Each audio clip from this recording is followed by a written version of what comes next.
This section is about designing and selections. These are things that are crucial to determining whether or not your property is going to go for top dollar. Make sure that you know who the end buyer is of your property. What's their lifestyle like? Do they have kids? Is a fenced yard important to them? What is their age demographic? These things are so important. We have found that generally speaking, someone younger and cooler than you is going to buy this property.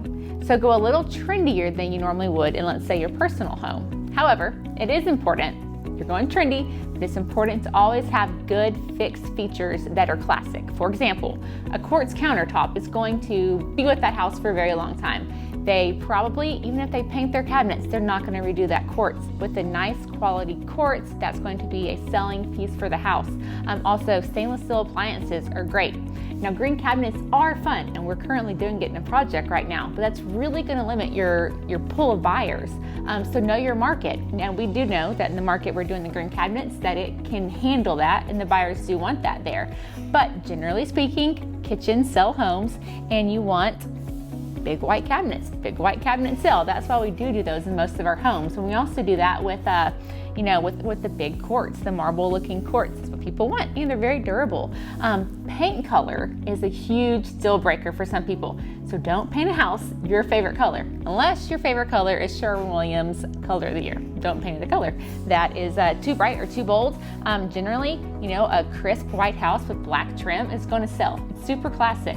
But you can get fun with colors, on your hardy. If you're painting brick, because you're probably doing an older house, so you want to try to make it look a little bit fresher, that's completely fine. Just know what colors are in.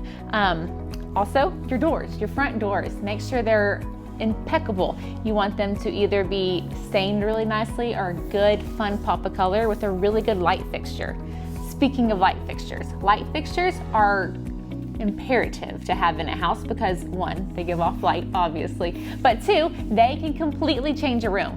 So you go into an old house and they have, pardon my French, they have the boob lights everywhere and no one likes those. So you go in and you immediately change those into just a really cool $30 fixture from Home Depot, and it immediately changes the whole entire room. We do find that spending a little bit more money on lighting fixtures is totally worth it. For instance, on a 2,000 square foot house, my lighting budget was $1,300, and we got some really good lighting fixtures in there that are going to be showstoppers. And for that amount of money that we spent, the impact is just, it's substantial. So light fixtures make or break a property. Paint colors make or break a property. Also, I really think it's important to, obviously if you need to do some plumbing and HVAC work on your flip, do it. But the actual plumbing fixtures themselves are very important too. That can really date a property. If you had a house in the 90s, you probably had the cheap brass gold looking stuff. Gold's back in, but in a totally different way now.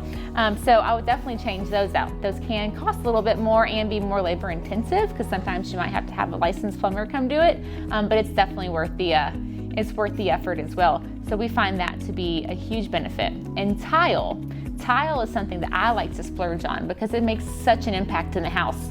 We have done a couple of houses where the tile budget was really small. And so what do? We want to go classic. If we have a small budget, let's go classic, and we want to appeal to the largest buyer pool that we can. So Subway tile is everywhere, and it's been everywhere for years. So, we just get the basic 3x6 or whatever your size is, white subway tile, and you get creative with it. So it's super cheap. Let's say it's like 49 cents a square or a rectangle. You can do them in a herringbone pattern, the exact same cost, but you just do them in a herringbone pattern. You can brick them like this, or you can stack them horizontally or vertically. Horizontal, vertical, you get what I mean. So you can the way you lay out the patterns can totally change the whole dynamic of a bathroom. And you just did it for like 49 cents. And it's super cheap, and it's such a way to make an impact. So tile is where I like to do an impact. Lighting, plumbing fixtures, and paint. Paint, when you first walk into a house, when you first see the house from the road, is really going to make the biggest impact, because first impressions are key, as we all know. So again, in the order: paint, lighting fixtures, tile, and plumbing fixtures. I think those are the most important features to really spend money on in a flip.